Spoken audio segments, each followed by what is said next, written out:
Hello, c'est Alma. Dans cette vidéo, je vais vous parler du Reiki Usui. Qu'est-ce que le Reiki Usui? Eh bien, le Reiki Usui, c'est le Reiki qui a été inventé ou canalisé ou découvert par, alors on peut dire Docteur Usui, moi j'aime bien dire Usui Sensei. Donc Usui, c'est le nom de famille, son prénom c'était Mikao. Et Sensei, en fait, c'est un titre honorifique au Japon qui veut dire professeur. Donc voilà, je dirais souvent Usui Sensei. Donc Usui Sensei, c'est un homme qui est né en 1865 et en fait il est né dans une famille de samouraïs. Il était destiné à devenir samouraï, mais au moment où l'empereur trouvait que les samouraïs avaient trop de pouvoir par rapport à lui, donc il a interdit aux gens d'être samouraï. Et donc Usui Sensei s'est retrouvé sans but dans la vie, sans mission dans la vie, il s'est retrouvé désemparé. Et il a passé 60 ans de sa vie en fait à se chercher, à étudier différents courants spirituels, énergétiques, du bouddhisme au taoïsme, au shintisme. Voilà, il y a des histoires des écrits qui précisent vraiment tout son parcours. Mais ce qui est intéressant, c'est que voilà, après toutes ces pratiques, tous ces développements personnels et spirituels, vers ses 60 ans, il a mis un peu un holà à l'univers en disant c'est bon, je vais pas passer ma vie à errer, il faut vraiment que je trouve en fait ma place dans l'univers. Et donc il est parti méditer sur le mont Karuna pendant 21 jours. C'était une méditation spéciale d'une certaine méthode. Et c'est vraiment voilà, à ses 60 ans, au bout de 21 jours, qu'il a eu, je vais dire, cette révélation, cette découverte, ce ressenti de ce qu'est le Reiki Usui. Donc déjà, l'énergie Reiki qui est particulière, on va en parler dans une autre vidéo. Et ensuite, il a vraiment formé ce système de développement personnel et spirituel qu'est le Reiki Usui Sensei. Le Reiki Usui.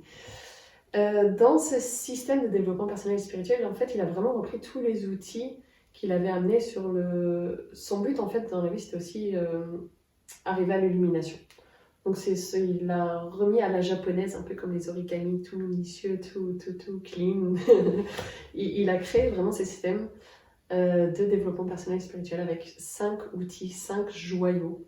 La traduction littérale du japonais, ça va être sont des joyaux en fait. Voilà, donc le Reiki Usui, c'est un système de développement personnel et spirituel qui comporte 5 outils, 5 joyaux pour aller vers l'illumination. Quels sont ces 5 joyaux?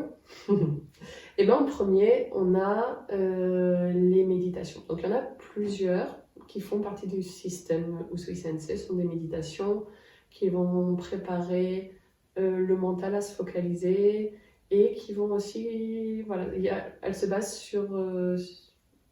sur l'énergétique quand même. On va les découvrir dans les autres vidéos, mais il y a la pratique vraiment des méditations comme base quand même.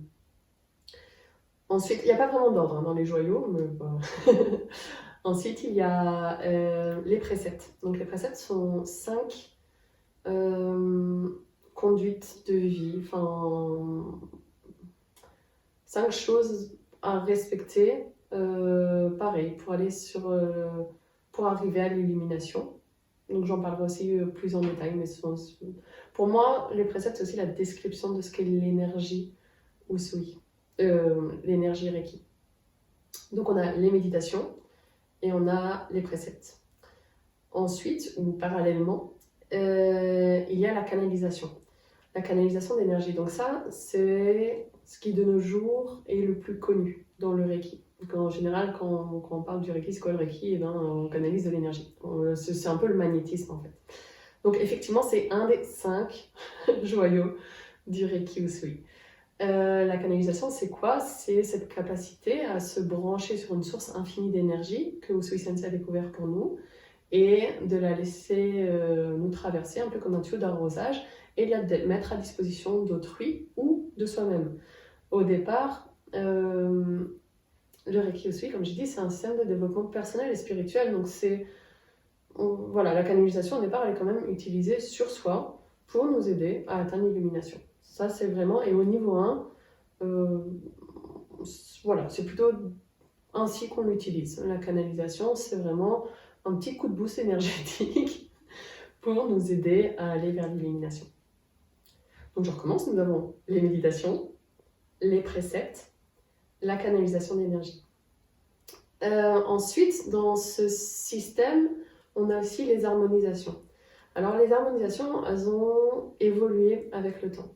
C'est-à-dire qu'à l'époque d'Usui Sensei, la façon dont il enseignait, c'était un peu du type Jedi Padawan. C'est-à-dire que c'était, en français on va dire maître, j'aime vraiment pas ce mot-là, Usui Sensei n'aimait pas non plus, mais justement le sensei, le professeur, et l'élève, ils restaient ensemble quand même, pas forcément quotidiennement, mais au moins de manière hebdomadaire. Il y avait vraiment un rapprochement physique quasi continu. Et donc les harmonisations, elles avaient lieu au moins hebdomadairement. Enfin, c'était vraiment voilà, quelque chose de régulier. De nos jours, voilà, dans notre société occidentale, vous voyez votre professeur Reiki une fois dans la vie. Donc la transmission, l'harmonisation au final, c'est le processus de transmission énergétique. C'est ce qui va nous permettre de justement de pouvoir canaliser l'énergie, de pouvoir accéder à cette énergie et de pouvoir y accéder à vie. Donc les harmonisations que Usui Sensei prodiguait à l'époque, ça s'appelle le Reiju, et ce ne sont plus celles que l'on dispense pendant les formations Reiki de nos jours parce que on ne sait pas exactement combien de Reiju il faut pour avoir cette capacité à se connecter à l'énergie Reiki à vie. Donc entre-temps, voilà, elles ont évolué et maintenant on fait des harmonisations occidentales pour vous assurer qu'à la fin du week-end de formation, voilà, vous avez accès à l'énergie Reiki à vie. Mais à l'époque, c'était vraiment un des joyaux, parce que c'était aussi un des jalons qu'on avait régulièrement, on baignait en fait dans cette énergie que dégageait le professeur, le sensei. Donc, juste pour vous intégrer bien, nous avons les méditations, les préceptes, absolument, la canalisation, les harmonisations. Au niveau 1, généralement, on s'arrête là. Et ensuite, le 5e joyau, généralement, c'est un peu plus loin sur le chemin, voilà, vers l'illumination, où on commence à introduire des outils un peu plus puissants. Et dedans, nous avons donc les symboles, que beaucoup de personnes voilà, connaissent, appréhendent déjà, et les kotodama. Les kotodama, c'est quelque chose qui s'est pas mal perdu. Voilà, au fil du temps, on les a retrouvés il n'y a pas si longtemps dans l'histoire du Reiki, et en fait, ça ressemble à des mantras. Ce sont des chants ça ressemble à des mantras, c'est vraiment ça, et qui vont vraiment nous changer notre état énergétique général. On va vraiment les pratiquer à l'intérieur. C'est une pratique personnelle, un peu comme la méditation. C'est pas quelque chose qu'on donne à l'extérieur comme l'énergie, on peut le donner à autrui. Les kotodama sont vraiment des pratiques intérieures pour voilà, changer notre état énergétique et nous faire grandir. Moi, au niveau 1, je vous donne le premier, parce que je trouve que c'est un outil extraordinaire, si important et très très puissant, notamment pour l'ancrage. Et de ce que je vois dans notre société, c'est quand même quelque chose de très très très important, l'ancrage, et dans l'énergétique encore plus particulièrement. Voilà, donc qu'est-ce que le Reiki Usui? Le Reiki Usui, c'est une boîte à outils pour l'éveil, vers l'éveil. Et il y a 5 outils principaux, 5 joyaux. Je vous le dis une dernière fois, mais je pense que ça commence à être intégré.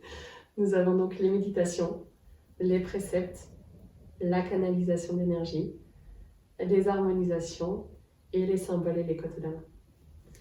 C'est tout pour cette vidéo et je vous retrouve bientôt dans une autre vidéo.